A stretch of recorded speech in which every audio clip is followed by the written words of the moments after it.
A senhora acredita que as crianças adotivas sofrem mais preconceito? Eu acho que não, porque eu tenho um e ele não sofre nada. Tão belo de um rapaz lindo e maravilhoso lá. Acredito que hoje em dia não mais. Acho que existe um preconceito, mas não deveria impedir a criança a procurar quem são os pais dela, né?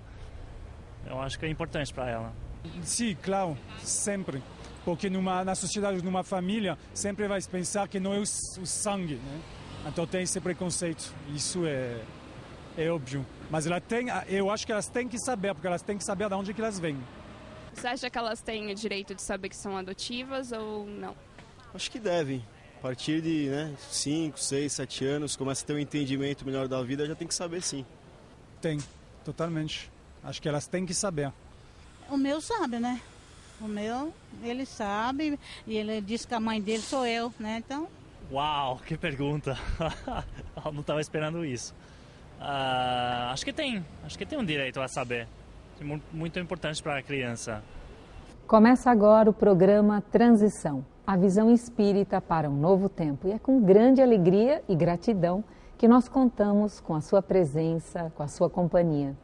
Hoje, quem nos faz companhia é Divaldo Pereira Franco, nosso querido médium, comunicador, divulgador da doutrina espírita pelo Brasil e pelo mundo.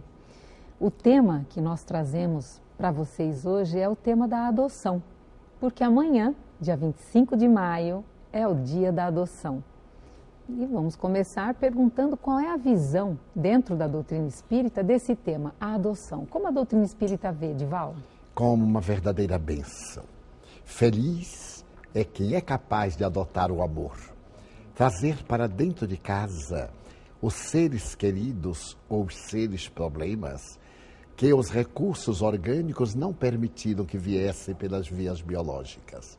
Ter a lucidez de que indo buscar alguém com a necessidade de amor, já se estará integrando na consciência cósmica, porque todos somos co-criadores com o Criador.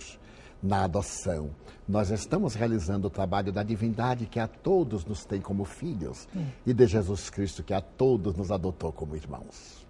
Eu gostaria de saber da sua experiência, Divaldo, em relação à adoção. Na Mansão do Caminho, nós tivemos a subida honra de receber aproximadamente 687 crianças, órfãos sociais ou aqueles que não tinham pais. Alguns foram atirados à lata de lixo e, graças à circunstância pela qual vieram, sem qualquer identificação, eu registrei como filhos biológicos. Na época, não era permitido. Eu ignorava, mas mesmo que soubesse das consequências talvez não positivas, eu me esforçaria por tentar levar adiante. E, ao mesmo tempo, graças ao senhor juiz de menores, todos eles ficaram sob a nossa responsabilidade como guarda e responsabilidade. Então, o sentimento de amor que eles nos inspiraram e ainda nos inspiram hoje através de netos e de bisnetos, deu-nos uma plenitude e ajudou-nos a amadurecer interiormente. Porque o amor somente é válido quando vivenciado. Através dessas experiências, a Mansão do Caminho foi uma experiência fascinante, porque para melhor atender nós criamos os lares família, para tirá-los daquele grupo em que era um número e abandonando a tese do orfanato para ter a tese do lar. Eram 8 crianças em cada lar, 4 meninas e 4 meninos, para poder ser uma família realmente estruturada artificialmente, como se fosse uma família real. E aqueles a quem eu dei o próprio nome, que hoje já são adultos, 2 já desencarnaram, mas 2 ainda estão reencarnados, tornaram sem dúvida verdadeiros filhos. E neles eu vi, como noutros, filhos de outra vida que havia deixado pelo caminho da espiritualidade e que agora recuperei através do amor. Divaldo, quando teve início a Mansão do Caminho? Em 1952. Foi uma experiência tão fascinante. Eu viajava de trem, a minha primeira grande viagem, 8 quilômetros, entre Salvador e uma cidadezinha suburbana. Tinha ido visitar uma pessoa doente. Ao retornar, eu tive um desmaio.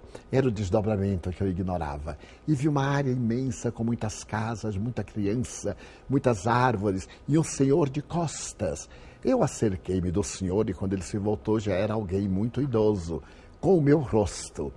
Então eu olhei para ele e assustei-me, ele estava cercado de crianças. Então uma voz me disse, isto é o que farás na tua vida, serás educador de almas. Então eu despertei, estava ao meu lado Nilson de Souza Pereira, o amigo das primeiras horas e familiar, e eu narrei a alucinação.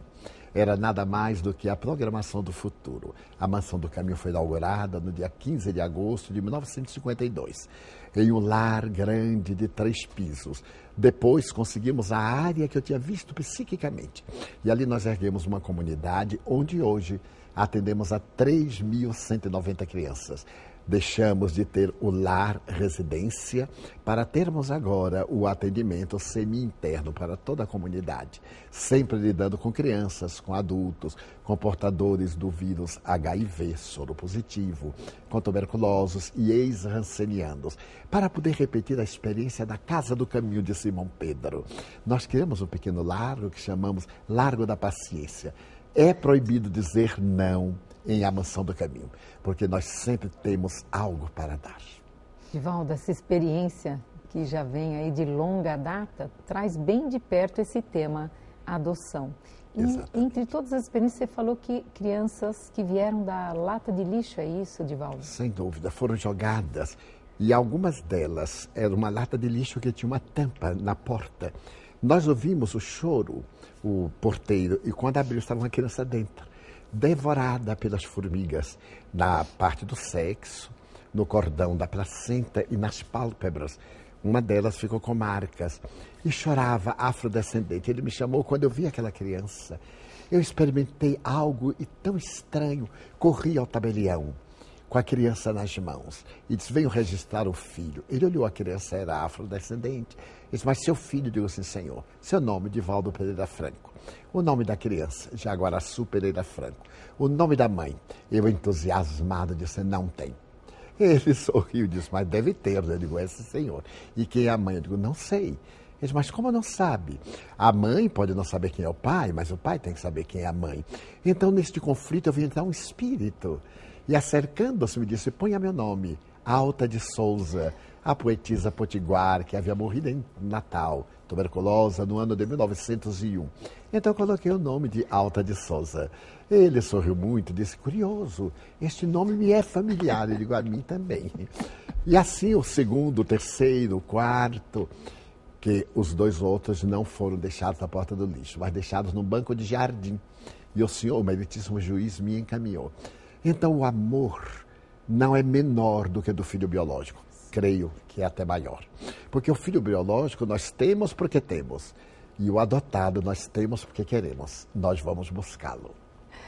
Divaldo, e o que dizer agora, num outro contexto, aquelas pessoas que acabam adotando, mas por motivações para preencher carências pessoais, ou então dentro de um casamento que está com dificuldades e a pessoa entende que trazendo um filho pela adoção vai salvar esse casamento, enfim, motivações essas para atingir carências, para preencher carências. É válido o bem que se faz, mas a motivação não é nobre, porque é o preenchimento de uma lacuna que nem sempre acontece, porque a pessoa deseja utilizar-se desse ardil para resolver um problema que não quer resolver pelo enfrentamento pessoal.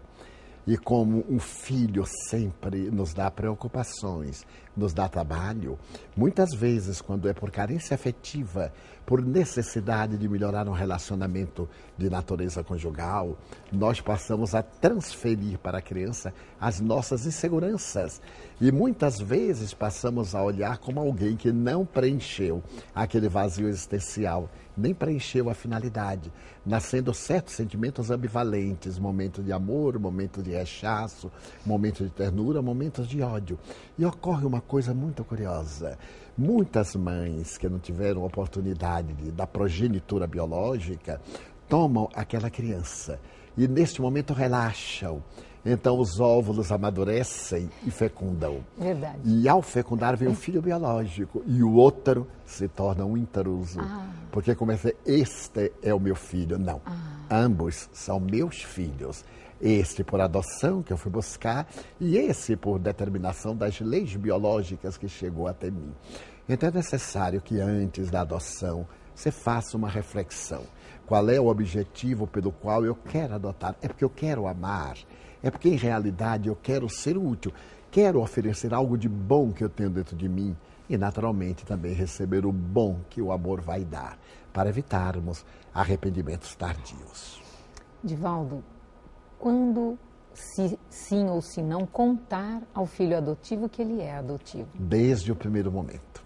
A experiência que eu tenho é de que se nós não contamos, alguém conta. E conta na hora errada, produzindo uma grande mágoa a todos. Eu fui narrando suavemente como havia chegado, porque alguns perguntavam: tio, você é meu pai de mesmo? E um deles, o Jaguaraçu, me disse um dia: você não é meu pai de mesmo, aos 4 anos. Porque os meninos me disseram que você é branco e eu sou negro. Então, por que eu sou negro? Eu digo: olha, Jaguaraçu, porque você nasceu à noite. Ele riu. E André? Eu digo: nasceu ao meio-dia, porque André era louro. E Bruno nasceu à tardinha, porque era moreno.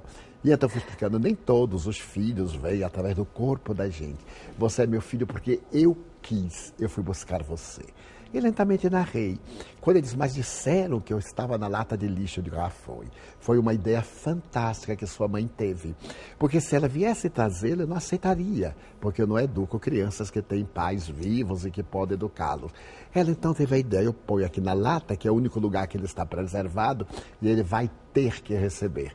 E assim eu tive que receber. Sua mãe foi extraordinária, porque renunciou a tê-lo, porque não tinha condições de educá-lo, e deu-me a mim para que eu educasse. O que é que você acha? Ele então disse assim, nunca me esquecerei: puxa vida! E achou fantástico. Então nós devemos dizer naturalmente, porque não muda em nada. E a criança não fica com a curiosidade de saber quem são seus pais.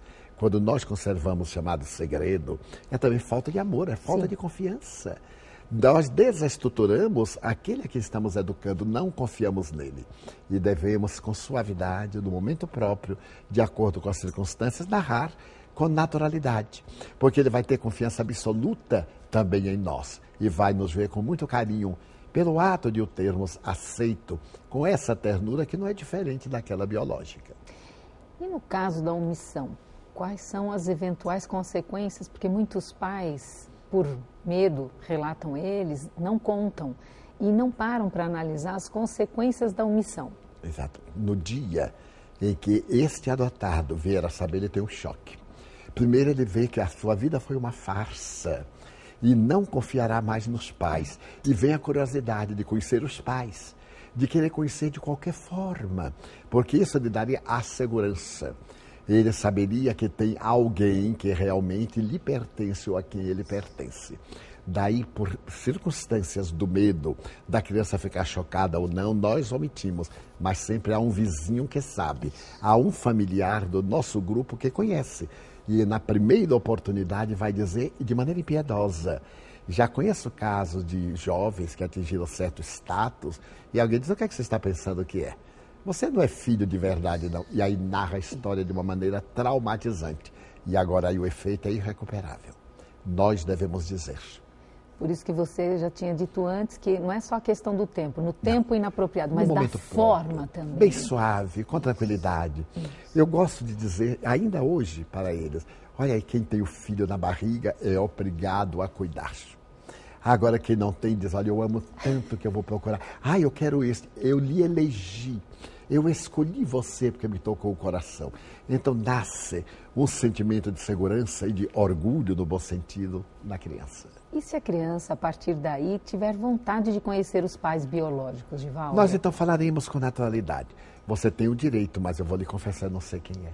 Isso. Porque quando a pessoa colocou você aqui, não voltou mais, provavelmente já desencarnou, quem sabe? Um dia, pelas leis da vida, pode ser que você encontre.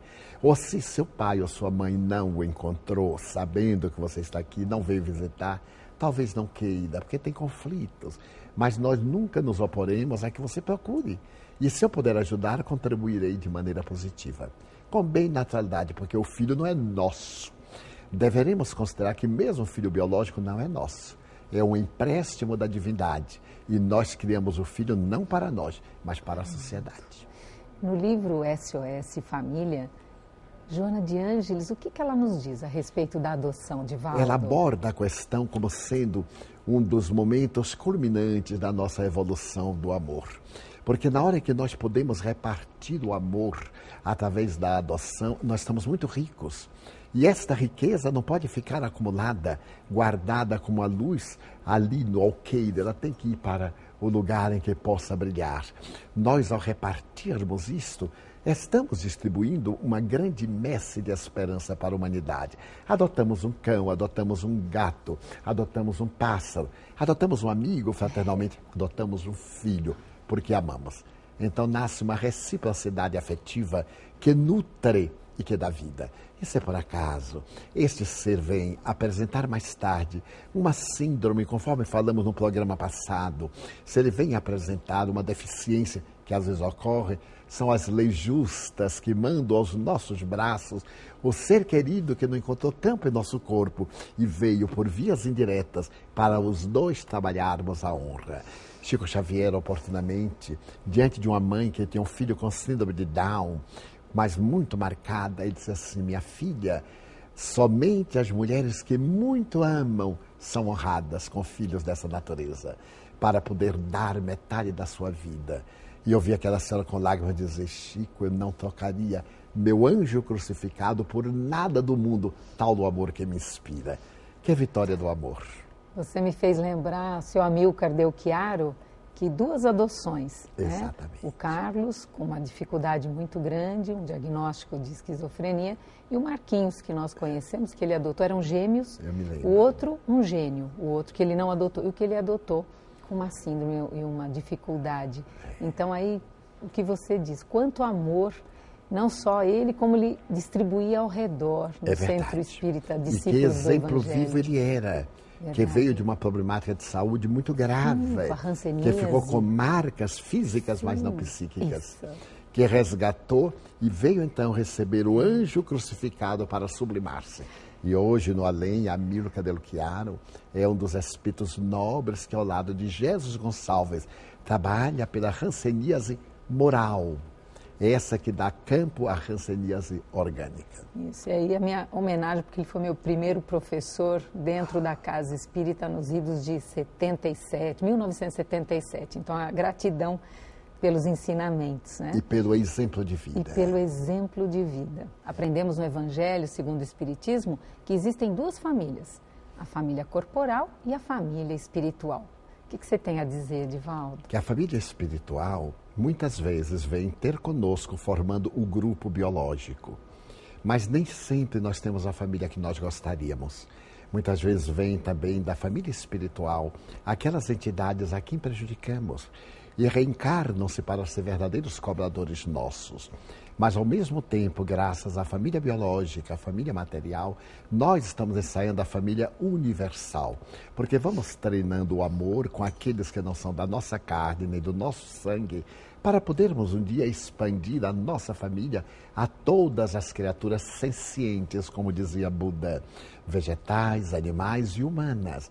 Então, Kardec, com muita propriedade, aborda os laços de família, tanto em O Livro dos Espíritos como no Evangelho, dizendo que há esses 2 ramos, aquela família que vem do corpo ancestral através da reencarnação e aquela que vem hoje através dos laços da matéria simplesmente. Divaldo, eu tenho observado na nossa casa de trabalho voluntário, na nossa casa de cultura espírita, e também tenho notado em outras situações sociais que muitas vezes no caso da adoção, os pais pensam assim: puxa vida, essa criança que já foi abandonada, que os pais já rejeitaram, eu agora como mãe adotiva tenho que deixar, eu não posso criar trauma nenhum, então ele faz o que ele quer. E aí, como fica a educação? Como devem os pais adotivos conduzir a educação da criança, Divaldo? Quando nós amamos com piedade, não é amor. É um sentimento conflitivo que nós transferimos para anular a culpa. A criança foi rejeitada. Nós espíritas sabemos que é um problema de reencarnação. Ela teria um trauma que nós vamos anular pelo nosso amor. Então, o nosso amor vai exigir educá-la para que ela não venha a ficar ao desamparo no futuro. Se ela vem com problemas, com marcas de síndromes graves, da agressividade, teremos que amar com disciplina, para poder, através dos reflexos condicionados, já que não tem uso da razão, saber o que deve e o que não deve fazer. Quando nós permitimos que o nosso filho abandone as regras do bom tom, dos deveres sociais e as regras morais, nós estamos sendo coniventes com a sua deficiência. A função do educador é encaminhar com carinho e com energia. É assim que Deus nos ama. A energia divina está na ordem do cosmos. Violentamos, sofremos o efeito. Então nós teremos que, mesmo com os filhos adotivos e principalmente, já que eles têm um conflito, demonstrar que esse conflito não justifica que ele fique mal educado e que vai ter conflitos muito piores. Porque o problema não é a piedade, é conflito nosso de insegurança, de não sabermos como conduzir. O amor, então, vai ajudar e nós conseguiremos evitar que ele se transtorne e que se faça um elemento pernicioso na sociedade. E com relação ao livro Constelações Familiares, de Joana de Ângeles, o que ela nos alerta em relação à adoção, Divaldo? Ela nos alerta que a adoção é uma forma de complementação das nossas aspirações espirituais. Porque não apenas quando não temos filho, mas principalmente quando temos filhos e ainda buscamos outros para completar essa constelação que é a família. Seus pais, aqueles que desejam ser pais e não lograram, completam-se adotando crianças. Que alegria não pode ter aqueles que biologicamente são férteis, que têm filhos e que trazem outros para partilhar desse grupamento no qual aqueles filhos biológicos de maneira nenhuma têm como exceção os outros, tratando-os de maneira inferior. Então, a paternidade, sob qualquer aspecto, a maternidade biológica ou espiritual, no constelação familiar, faz parte do grupo saudável que é a família. E agora, um presente para vocês que estão nos assistindo. Em homenagem a amanhã, dia 25 de maio, que é o dia da adoção, Divaldo Pereira Franco vai nos presentear com a oração da gratidão, com a prece da gratidão. Então eu lhe peço licença e aos nossos telespectadores para me levantar e então podermos agradecer numa atitude de júbilo. Normalmente nós já estamos pedindo ou reclamando e esquecemos de que na oração há 3 posturas: pedir, agradecer e louvar, ou louvar, pedir e agradecer. Ao invés, então, nessas horas difíceis, de estarmos reclamando das dificuldades, poderíamos ver quantas bênçãos nós temos e não nos damos conta, não sabemos agradecer. Então eu diria: Senhor, desejo dizer-te da minha alegria e dar-te o meu louvor. Quero dizer-te que amo a vida, que para mim é bela e é consentida. Muito obrigado, Senhor, por tudo que me deste, por tudo que me dás. Obrigado pelo ar, pelo pão, pela paz. Obrigado pela beleza que os meus olhos veem no altar da natureza. Olhos que fitam o céu, a terra e o mar, que acompanham a ave ligeira que voa fagueira pelo céu de anil e se detém na terra verde, salpicada de flores em tonalidades 1000. Muito obrigado, Senhor, porque eu posso ver meu amor.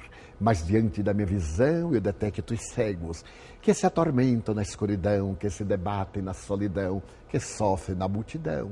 Por eles eu oro e a ti imploro com miseração, porque eu sei que depois desta vida, na outra lida, eles também enxergarão. Muito obrigado pelos ouvidos meus, que me foram dados por Deus, ouvidos que ouvem o murmurar da chuva no telheiro, a melodia do vento nos ramos do salgueiro, ouvidos que ouvem a música do povo que desce do morro na praça cantar, e a melodia dos imortais que a gente ouve uma vez e não esquece nunca mais. Diante da minha audição, pelos surdos, eu formulo uma oração, porque eu sei que depois desta dor, no teu reino de amor, eles também escutarão. Muito obrigado pela minha voz, mas pela sua voz, pela voz que ama, que canta, que legisla, que alfabetiza, que ensina, que trauteia uma canção, pela voz que teu nome murmura com dúlcida emoção. Diante da minha melodia, deixa-me rogar pelos que sofrem de afasia, Eles não cantam de noite, eles não falam de dia. Oro por eles, porque eu sei que depois desta prova, na vida nova, eles também cantarão. Muito obrigado, Senhor, pelas minhas mãos. Mãos que aram, mãos que semeiam, mãos que agasalham. Mãos de ternura, que libertam da amargura, mãos que apertam mãos, mãos dos adeuses, mãos de sinfonias, de psicografias, mãos de cirurgias, mãos de poesias, mãos que atendem a velhice, a dor, o desamor, mãos que no seio embalam o corpo de um filho alheio, sem receio, e pelos pés que me levam a andar, sem reclamar. Muito obrigado, Senhor, porque eu posso andar diante do meu corpo perfeito. Eu te quero louvar, porque eu vejo na terra aleijados, amputados, marcados, paralisados, que não se podem movimentar. Eu oro por eles, porque eu sei que depois desta expiação, na outra reencarnação, eles também caminharão. Muito obrigado, por fim, pelo meu lar. É tão maravilhoso ter um lar. Não é importante se este lar é uma mansão ou é uma tapera, um ninho ou um garabato de dor, um bangalô, uma casa no caminho, seja lá o que for, mas que dentro dele exista a figura do amor. Amor de mãe ou de pai, de mulher ou de marido, de filho ou de irmão. A companhia de alguém que nos dê a mão, pelo menos a presença de um cão, porque não pode haver nada pior do que a solidão. Mas se eu a ninguém tiver para me amar, nem um teto para me agasalhar, nem uma cama para repousar, nem um lugar para me amparar, nem assim reclamarei. Pelo contrário, eu direi: obrigado, Senhor, porque eu nasci. Obrigado, Senhor, porque um filho adotei por amor a Ti. Porque ainda tenho a alegria de viver. Obrigado, Senhor, pelo Teu amor e pela Sua atenção. Muito obrigado, caros amigos telespectadores. E assim, o programa Transição chega ao seu final. A gratidão pela sua companhia e até a próxima.